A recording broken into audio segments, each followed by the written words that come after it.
Welcome back to Real Phonies, where we take a love for movies and television and combine it with very little knowledge about movies and television. I'm your host, Christian. Join me are my co-host, Joseph. Hello. Ian. What's up, guys? And Jehu. No! For some dumb reason, 3 years after its release and 1 week before or the week of its sequel, we're here to talk about Tom Hardy's Venom. It's genuinely kind of amazing that we didn't do this at the time. I understand it wasn't like super critically well received, but it's so much in our wheelhouse that I can't believe that we didn't already do this. I feel like we probably discussed it, but I think because you didn't see it, we didn't talk about it. That's fair. I think Joseph specifically said it's not cinema. He wasn't going to talk about it. You're putting words in my mouth, but words that I would have said. I think it came out the same week as A Star Is Born, so that's more Joseph's. Well, I remember you being a pretty big fan of A Star Is Born, so we'll blame Ian here. Well, we can also blame Ian for today's episode because that's exactly what I was going to say. I was going to go through the rest of my life without having seen this movie and be better for it, probably, but here I am now, $4 poorer, having seen Venom. Look, it was either this or nothing. No one else was suggesting anything.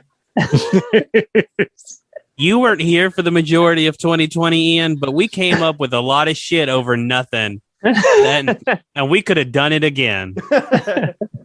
And very last minute too. We talked for 45 minutes on shit we decided 5 minutes before we started many times. Yep. But here we are, alas.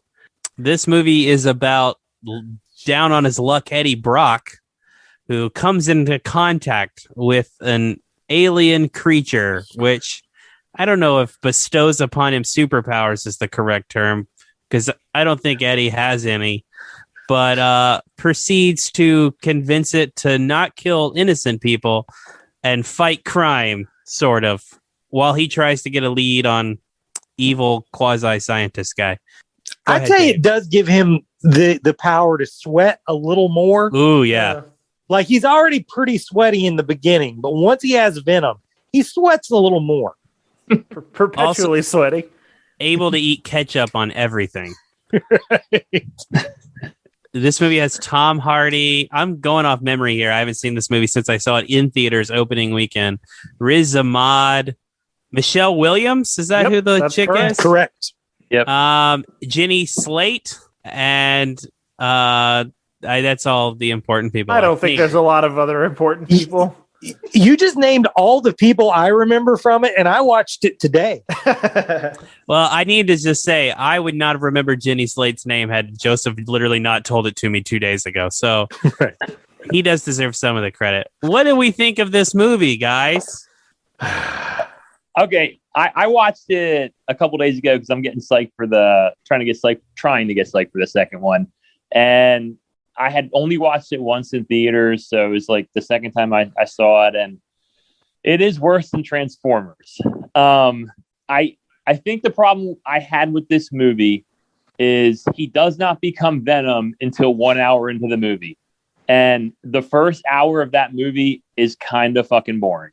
I was a little bored. I was like looking at my phone. I wasn't focused, but the second half of the movie, when he becomes Venom and they have like their wacky relationship and it kind of gets more zany.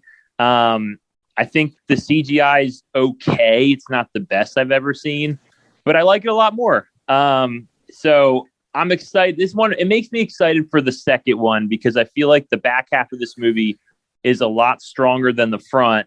And I'm hoping that with Andy Serkis, maybe they lean more into that, but definitely worse than Transformers. Riz Ahmed is fucking terrible in this movie. He just is kind of cheesy bad guy. Tom Hardy looks like he's having fun, but like I said, the first half, it's kind of like boring sci-fi movie.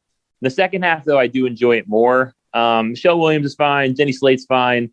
It feels like X-Men, the first X-Men, like a 90s Marvel movie to me, for better or for worse. So that's kind of my 2 cents on it.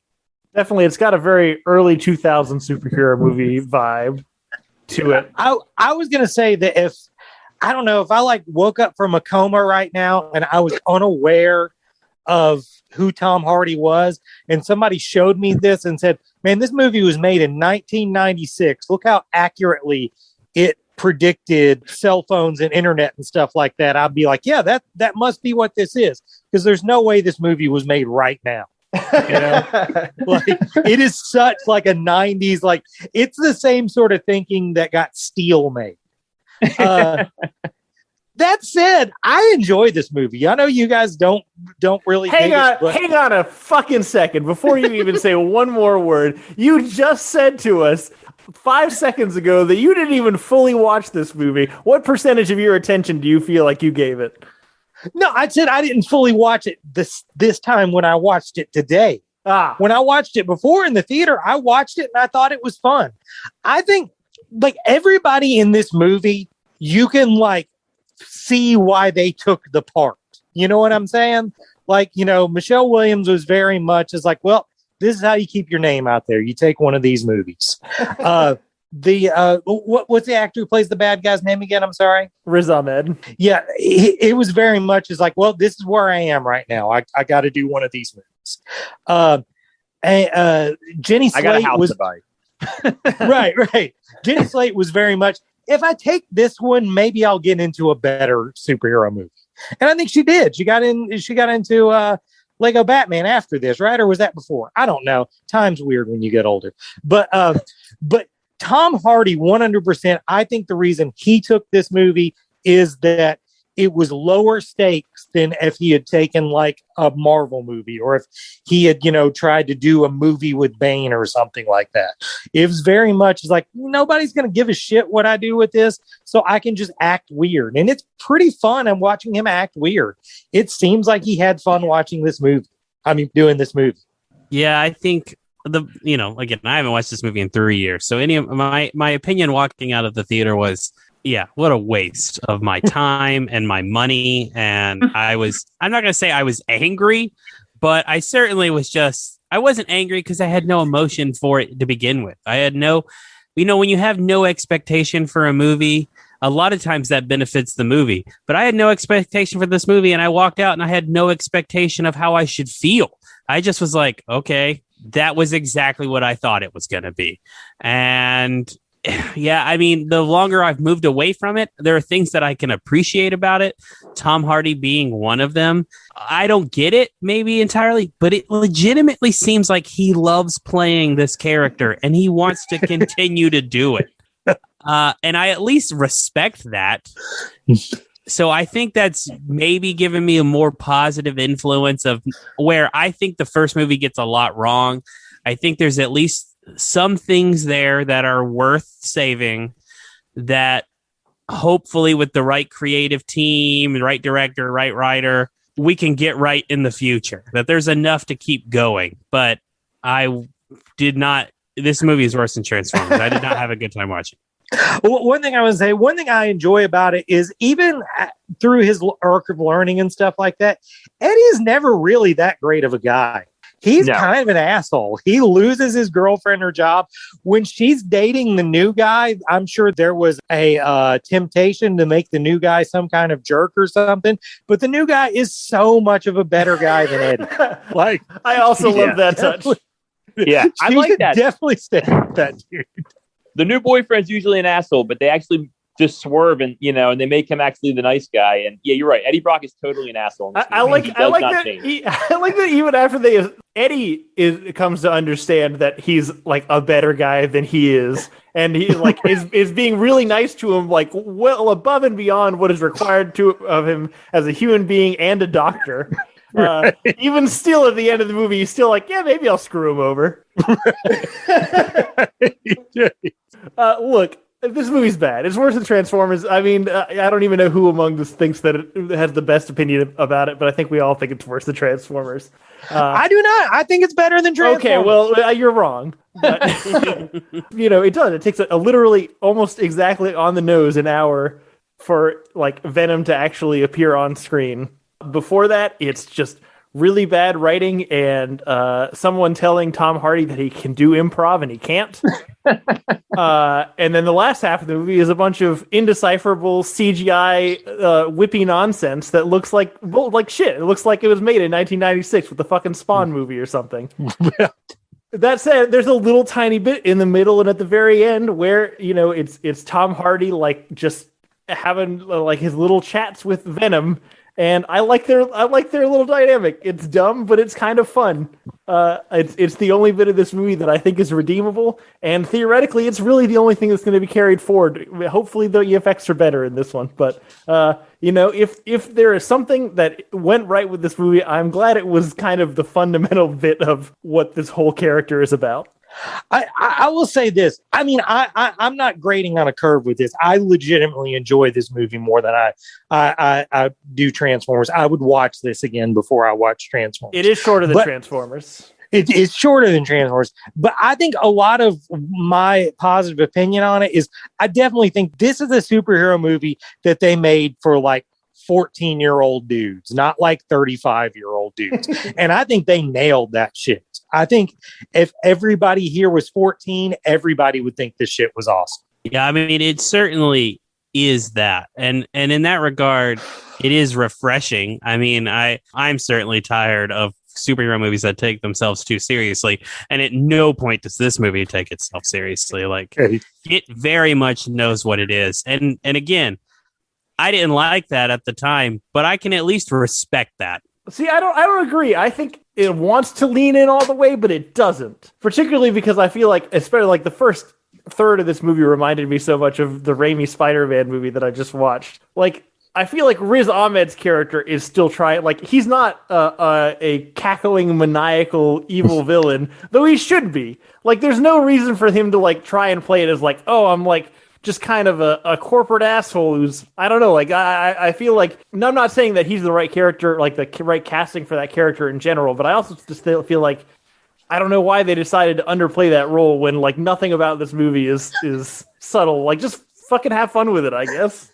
I mean, he is sending poor people to their death. I know, but he's not having fun with it.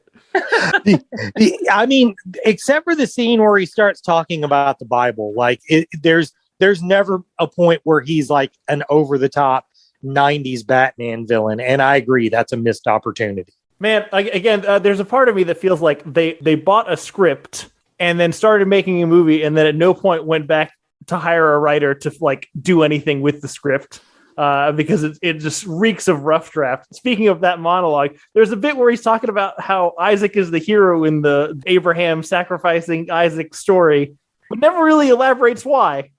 That really fucking irritated me. Yeah, but yeah, totally. Like that part, it seems like maybe he started improving and just lost what he was doing part of the way through it. Oh. I do think this movie also suffers from being an origin story. I think they hadn't quite figured out. I mean, they probably had at this point. They should have like to just skip the Uncle Ben, the creation part of it, like a Spider-Man, and like the most interesting stuff about Venom is like Carnage and like. His relationship, I think, with like what they're doing now in the comic books with like Noel and like some of like the alien origin stuff. But they felt like they had to set it up this way, which, like I said, it makes the movie drag. And I think it has that thing where it's trying to take its time so you can get a trilogy out of it. And I think it suffers for that to a degree. I feel like, not that I have a problem with Eddie is how he's characterized in this movie. Like you guys said, he is an asshole. He's not a good dude, and I totally agree. But I don't think they ever really set up Venom to be. I'm not even gonna say a villain, but I don't even think he's like and I hate the term anti-hero. Like at no point am I like, oh, this guy. I don't know. Like it just doesn't even. I never question his allegiance, and I feel like I kind of should. He's supposed to be the lethal protector, and they don't get there. Like, they basically just like have him foil the other symbiote, and then like kind of just leave it open ended. Like they don't take that step to that. You know what I mean? Mm-hmm. Yeah, I say he's a shitty dude, but not like an edgy shitty dude. Like he's a shitty dude. Like I'm a shitty dude. Yeah. Like it's too relatable in that fact. Like right. I want someone who chooses to do the good thing, but is going to maybe murder a couple innocent people along the way and not have remorse about it. But right. I don't ever get that impression in this movie. or with this version of this character. Joseph, you said that you felt like this is a script they bought and then they never went back and like touched it up at all. Yep. I would say go further as to say, I feel like at some point maybe this was a script for a video game. Like, I think it was a script for a video game. And I think also that might be what Tom Hardy's interest in. It's like, again, it's like, this is just something I can go with. Like, I don't really have to stick to this too much because it's bare bones of a story. Yeah. I do feel like we're just never going to get Tom Hardy talking like a normal person again. I don't know if he knows how to act like a human anymore, but it just hasn't happened in a long time. So coming out of this, the three of us, watched it, and I guess Jones too. Are you guys excited for part 2? Does this movie make you want to watch part 2, or does it make you want to avoid part 2? I think I am more excited by not watching. I was definitely in the minority coming out of the first one because I know a lot of people hated that stinger scene at the beginning. They hated Woody's wig. They hated Woody's hamminess. And I was just the opposite. I was like, man, I can't wait to see the second movie. And now more so, like, with Andy Serkis directing it, that dude, has a way with over the top hamminess. Look to his portrayal of Claw. So I'm super excited for the second one. I don't think it's going to be, great cinema or anything. I think it'll be a fun, dumb movie. I mean, I'm with you, Hurt. I feel like the key here is to lean into the hamminess. I feel like that's what worked in the first one, even though it wasn't, I think, the whole tone of the first one. And I definitely think that's what they should continue doing. I don't know. I don't know who among us has seen Mowgli, which is the only other Andy Serkis direction thing I know, but it looked really fucking serious, so I don't really know if this is like the tone that he wants to go for. Yeah, that movie sucked really bad. Really bad. Yeah, I mean, like I said, I feel like I have a more positive opinion of Venom now than I did when I watched it, and that makes me more excited for this one. And again, I feel like there are attributes of the first one that you should lean into, and so far from what we've seen of the sequel, it does seem like they're doing some of that. So yeah, I'm willing to give it a shot. Yeah, I'm kind of excited because I think, man, like Riz Ahmed, Riot, Riot's like, it's just generic symbiote. At least Carnage, man. Carnage was my favorite Spider-Man villain growing up, and I think he could be cool and I think Andy Serkis is probably the right person. So I'm cautiously optimistic. So we'll see. I'm going to take this opportunity to plug a movie I've already plugged on here that came out the same year as Venom called Upgrade. That was the indie alternative where the version of Venom is played by discount Tom Hardy. It's about a robot and AI instead of a symbiote, but I think the action is cleaner and better. And the mini boss in the movie is played by a guy who looks just like the lead singer from Portugal the Man. So on those grounds alone, I think it's a better movie. And it's 20 minutes shorter. Symbiote or symbiote? Man, they really want you to say symbiote. Yes. Well, that's one thing I was about to say was everyone remembers how the internet got so pissed off when they saw Sonic the first time, and they made all those hardworking people redraw that dumb little blue hedgehog. But this is the first time the internet was like, fuck you, fix it or we won't watch it. They saw that trailer where she said symbiote or something weird I don't remember, and everyone flipped their lid. And you know what? They did it. They changed it. So some good has come out of the internet. Good for the internet trolls. If they could fold this into the MCU, do you think Tom Hardy with his talking to the Venom character, do you think that could work? Do you think that could mesh? I had that question. Do you keep doing that if you make that an MCU thing? I think it's interesting and different enough from Spider-Man. Like, if you could find a way to bring it in, like multiverse somehow, like you could do a lot of cool stuff with Venom, because some of the coolest shit with Venom in the comic books is like the symbiote leaves Eddie Brock to like help out like Captain America or Iron Man. And then you get like symbiote Iron Man. You know what I mean? And like you could do some cool shit with some expensive CGI with that kind of stuff. And it's not R. So I don't think, is it R? I don't know. It's PG-13. I think, yeah. I think tonally it could work. You know what I mean? I will say, I feel like all that food eating and vomiting stuff should make it R, because that shit was worse than most sex and gore I've seen in movies, I feel like. I do I just, to your point, Ian, I just want to know, do you think that they continue to do the self inner monologue thing? Because that's not something we've seen at all in the MCU. They could get good comedy out of it. It's exactly what Ian says. The fact that, that other people don't hear him. He's just going to be a crazy person standing next to Spider-Man or Doctor Strange or whoever. So, I totally, they could get mileage out of it, and I think it could be fun. Does Tom Hardy want to be in the MCU? Because he definitely could. He didn't have to do this part. He could have done something else at some point in time. So do we think is that really what he wants to do? Man, now that's a good question. I don't know. I do think part of, as I said in the beginning, part of what probably brought him to this is he could just kind of do his own thing. And I don't know if he's as interested in it if he's got to be a part of a bigger thing. Yeah. This seems like all we've got on Venom. All right, good. So that's Venom again. Venom, Let There Be Carnage, I think is the name of it. It comes out, what did you say, Ian, next week? Thursday. So tomorrow. Thursday, right? yeah. So by the time this episode comes out, it will be out. If this is your shit, hey, you're wrong. You're probably a 14-year-old boy. Yeah, exactly. I think this is like the most us thing that we've done so far, in that we're on time by being 3 years late. Yeah. Very much so. If you wait long enough, it comes back around. Right. All right, that's Venom. What have we been watching this past week, guys? Gosh, I was going to talk about Animatrix. Fuck it, I will. Still, you guys just have to deal with it. So, in preparation for last week's episode, where we talked about Star Wars Visions, I went to the only other anime collection of a live-action property I knew of, and that was available to me, which was the Animatrix, which was on HBO Max. And listen, there is so much about the Animatrix that was stereotypical of anime at the time, and thank God doesn't exist anymore. And it's so hard to go back and watch it. I mean, it's way, way gorier and disgusting than it absolutely needs to be. And now that's a trope of anime that still certainly exists in certain places, but it's drawn disgustingly. I mean, everything just looks grimy and gross and uncomfortable, and people's shapes are just slightly off. And most animes that I really enjoy, I enjoy looking at them, and there's not a moment in the Animatrix that I enjoy looking at it.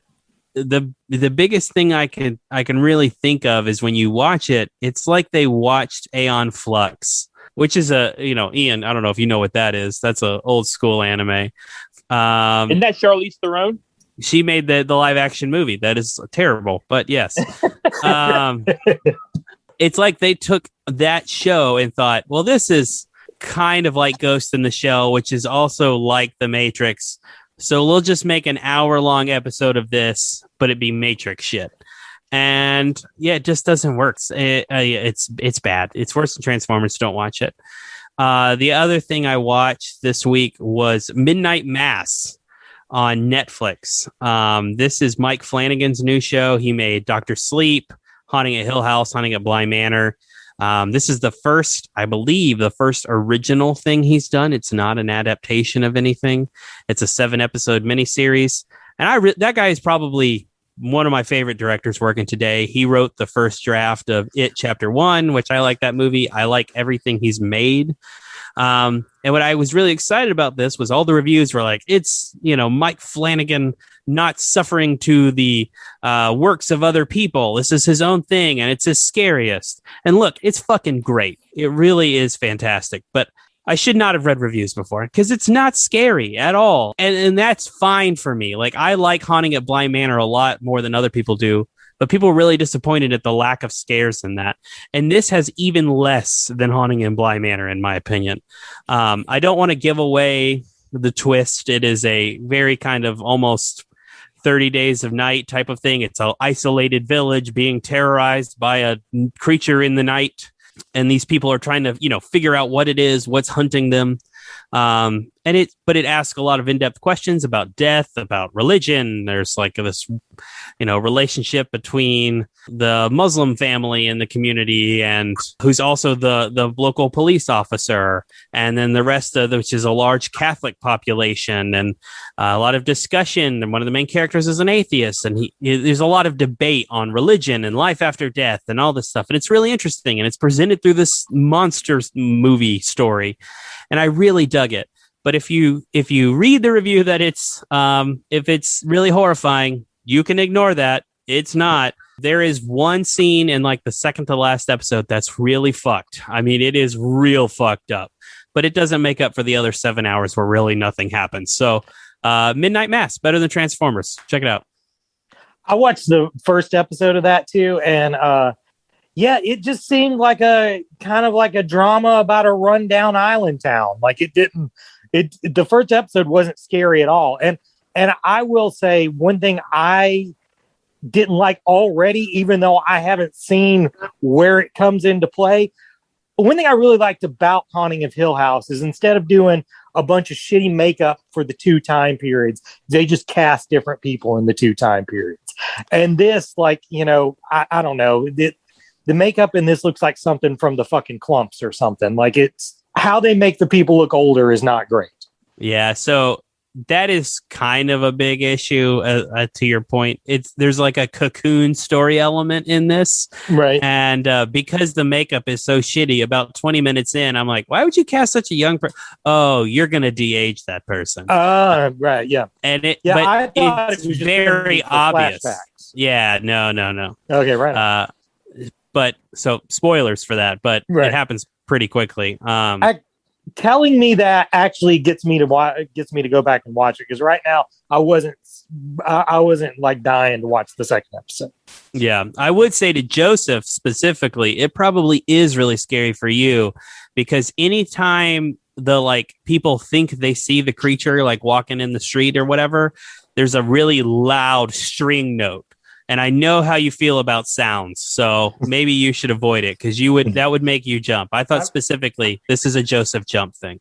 I mean, 80% of horror is auditory, so yeah, that's not my deal. That's it. I watched one other thing, but I'll talk about it next week. I talked about Animatrix and Midnight Mass too long. So I guess this week I will actually talk about Santa Barbara. But before I start, there's a thing on YouTube, 2 short films, John Bronco and John Bronco Rides Again. Are any of y'all aware of these? No. Mm-mm. Okay, then just listen to me as hard as you fucking can and watch these things. They're fucking hilarious. It's Walton Goggins as a pitch man for the Ford Bronco, and it is fucking hilarious. I died watching it from laughter. This is a ghost right now. It's not me. Really, really fucking good. Wally Goggs is the best. And that dude still looks good with his shirt off. He's like 50. Huh. There's still hope. Okay, so if anybody didn't listen to me 3 weeks ago rant on about why I was going to talk about the 80s soap opera Santa Barbara, please go back and listen to that so I don't say it again. And one thing I don't feel I didn't get across in that is that I was fucking psyched. I was really excited to have this access to this entire soap opera, every single episode, and I was going to get to watch it. I was fucking excited. So at launch, when this thing launched in 1984, NBC pushed it as a pretty big deal. They had it coming out of the Olympics. They had advertised a lot for it. It was created by Bridget and Jerome Dobson, who were kind of soap opera royalty by this point, and who I'm fans of. So that was another reason I was pretty excited about this. And the first episode of it going into it actually plays out like a pilot, which is odd for soap opera. Soap opera first episodes are usually like, they almost want to trick you into thinking you came into the middle of something. The few of them that are online somewhere, if you watch them, they make you feel like you've already missed part of the story. You just sort of come into the middle of it. The craziest one of those would be the first episode of Ryan's Hope, which one of the central characters of it starts falling down the stairs. And I mean, when you come into the character, he's mid falling down stairs and spends the entire first episode falling downstairs. It's pretty bananas, but that's how soap opera pilots are. But this one actually has a pretty good concept to begin with. It begins with you meet Channing Capwell Jr. and his brother Mason. Channing's called to a room in a party and he's murdered. And then we fast forward to 5 years later of how this has affected everyone in that dude's life. It's a pretty good hook. Like I said, it's rare for soap operas to do that. And really, that storyline stays with it for its entire 9-year run, from what I understand, which is also pretty crazy. First impressions of the show as it gets started, it's the blondest show that has ever been on television. They launched with 4 main families, the Capwells, which has 5 blonde children, the Lockridges, which have 2 blonde children, the working class Perkins family, 3 blonde children, and the working class Andrade family, who are Mexican immigrants, who you'd think would have no blonde children, but the central one from him, Santana, is blonde somehow. Is this a Children of the Corn prequel? It's like you start to wonder, is this just because it was the 80s and being, blonde was more of a thing, or is this somebody's boner? But they quickly start introducing more blondes. And there's some weird things with the blondness. Like, for instance, there's a character called Dominic who shows up pretty early, who seems to know something about the Channing murder. And he has a blonde hair and a blonde wig, but is quickly revealed to actually be a blonde lady. There's another character named Jade who is already blonde, but she has the dreams of being a Hollywood actress. And for her auditions, she will put on a blonde wig as if to appear more blonde. The other striking characteristic of Santa Barbara when it starts is that it's fucking awful. It starts off as maybe the worst thing I have ever put in my eye holes. Just writing, acting, execution, all of it's just like Plan 9 from outer space, The Room bad. And man, this was distressful for me. Like I had committed to, I was going to watch this and I was super excited about it because what I known of it was that it was a, sort of critically acclaimed soap opera. And so far I was just thinking it was awful, but I looked it up, did some research, and apparently at the time it was considered the worst thing on television, which is crazy for 1984. Cause like fucking Knight Rider was on TV in 1984. Like you could have a fucking whole television show just about helicopter ownership in fucking 1984. So it was pretty fucking bad. I think part of the problem is the young, fresh-faced blondes. There are so many who are doing on-the-job training and sort of learning at a different rate. Robin Wright is an original cast member of this, and she's pretty bad in the beginning, but she catches on pretty quickly. She plays Kelly Capwell, and her boyfriend in it, Joe Perkins, who was accused of Channing's murder. He is played by this guy named Dane Witherspoon, who's the prettiest human being I've ever seen in my life. Like, just so goddamn handsome. But he's the worst actor I've ever seen in my life at the beginning. He kind of is like in Boogie Nights when Marky Mark is playing Dirk Diggler, playing the porn character. That's what his real acting is like. This one also has a sort of thing that crippled it in the beginning, in that they had cast their main villain and he died like seconds before shooting. So that is a problem. Right. And like recasts are pretty, like common in soap opera, and the emergency recast is a thing that happened, but I've never heard of it happening like at the beginning. So they had to start with a temporary recast, and then a month later had another guy that they've hired to play it, who also didn't last. They had to go through 4 CC Capwells before they find their CC Capwell. So that was also kind of a mess. Also in the beginning, they make the really weird decision to hold their best people off. There's like 3 or 4 actors that they sort of let show up about, and it seems like in about 20 episode intervals. And each one of them are way better than the launch cast. I don't know why they decided to hold him off. They really need him from the beginning. Chief among them, A. Martinez is Cruz Castillo. That guy is definitely a shot in the arm when he gets there. First of all, He's not blonde, so that's pretty fucking good. But he seems to not give a fuck about being on a soap opera, and it works out for him. He thinks he's in a Scorsese movie, and that again, that's pretty refreshing.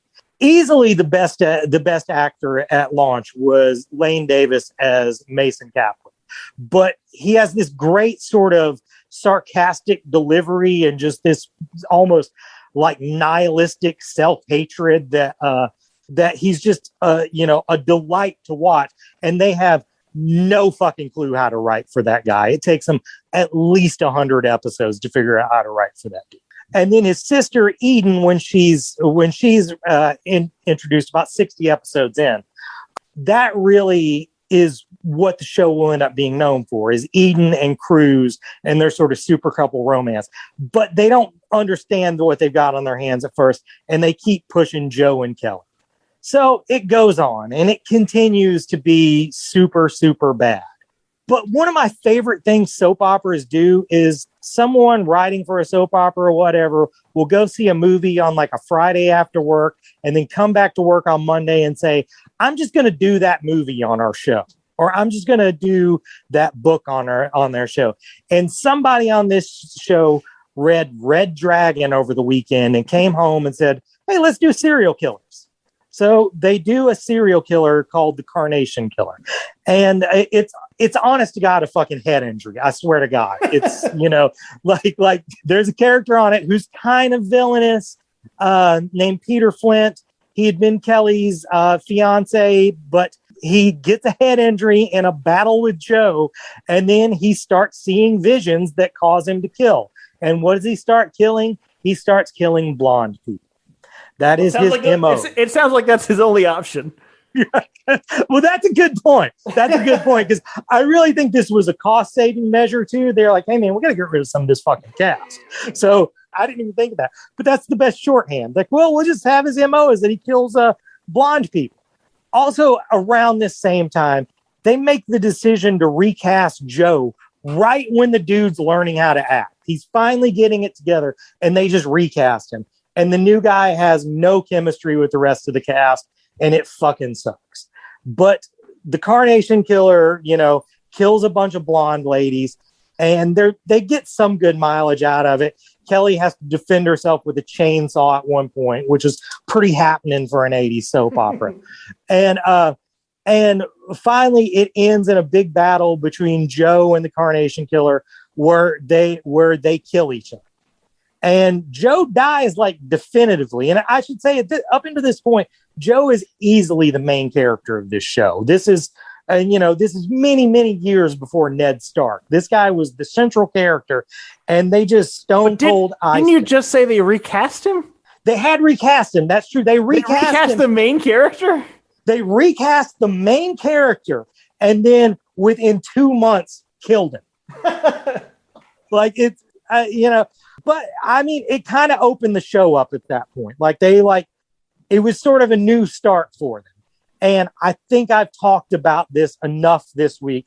So I'll talk about, that gets us to about episode 150 on Santa Barbara. Next week, I'll talk about the rest of Santa Barbara I've watched. I can't believe you're going to subject us to this again. Good God. I just want to, I feel like I would have done a better job of this, except I had Captain D's for lunch, and I'm real scatterbrained because I feel like I'm going to vomit. I mean, that's what did you expect? Like once a year, I look at Captain D's and I'm like, hey, that looks pretty good. You live in a coast town. That's fucking insanity to me.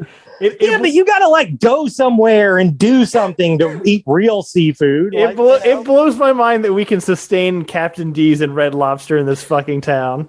The entire concept of fast food fish is mind-boggling. I'm just saying, it's not like everybody in Texas doesn't eat McDonald's. Yeah, I don't know. Sure. Well, cool. Look, I've watched some good things, but if I don't feel like anyone's made it far enough on here to actually pitch them. And I don't even know if anybody listens to my anime recs anyway, so I'll just save them for some other time when I'm feeling it. The wife and I rewatched BNA, which is also made by Trigger, who made 2 of the Star Wars Vision shows. I loved it when I first watched it. I loved it more the second time. My wife might have liked it even more than I did. It's a really fun show. It's Have you watched season 2 of Beastars yet? I haven't seen season 1 of Beastars because I'm afraid of what it'll do to me. Okay, fair enough. DNA is certainly the more tame version. Sure, yeah. I feel like that's as far as I want to dip my toes in that water. And then I finally watched. There's a Made in Abyss movie. There's currently only one season. I think the second season is in production. It's a really good, if fairly deceptively dark, like adventure kind of show. But it's one of those things you like the show, you like the movie. But it's such a confusing show because it looks like it's going to be really harmless. It's got this very like big, round, like chibi art style for all the characters and the world at large. But like some of the most fucked shit I've ever seen happens in this show. And it's not even like supposed to be like, it's kind of supposed to be shocking, I guess, but it's not designed to be like out of character. Like it's just like, this is a really harsh environment and really harsh things happen here. But it's really, I mean, it's good, but it's also really fucked. But it's better than Transformers. Those are my two things. Cool. I talked to you guys a little about it, but I watched something on HBO Max that I think is worth a watch. The White Lotus. It is a mini series about a resort in Hawaii and about the guests and the employees and kind of their exploits over the week. It's like a dark comedy. It's written by Mike White, who did a bunch of like the Orange County movie with Jack Black. He did School Rock. He did Nacho Libre. It stars Connie Britton, Jennifer Coolidge, Alexander Daddario. The guy who played like New Jim on the last season of The Office plays this great like rich asshole who's on his honeymoon. Yeah, it's really good. It's only 6 episodes, which I like. It's funny. It's a bit vulgar, so I don't know. It's definitely like a hard R. There's a lot of like sex stuff in it. But did Susie watch it with you? Susie did watch it with me. She was into it. She's like, "This is a bit more vulgar than I would normally watch." But she's like, I want to know what happens with these characters. So basically, it's like just a week, and it does a really good job of like building tension through the music. It has this song that is like playing in the background constantly, and then as like these social situations keep like adding more and more pressure, it gets louder and louder. And it's definitely well done. It makes you want to go to Hawaii. It's the best thing I've watched in a while. I definitely think it's better than Transformers. If any of our listeners or anyone's in a lull for something to watch, it's a good like couple of nights. 2 nights. It's 2 episodes a night. You can knock it out in 3 nights. It's pretty good. So recommended. Better than Transformers. Alexander Daddario is very, very hot. Also. She's the girl from, if you don't know who she is, she's the girl who Woody Harrelson was sleeping with in True Detective season 1. Like, the girl who's sometimes The Rock's girlfriend and sometimes his daughter. Exactly. Yeah.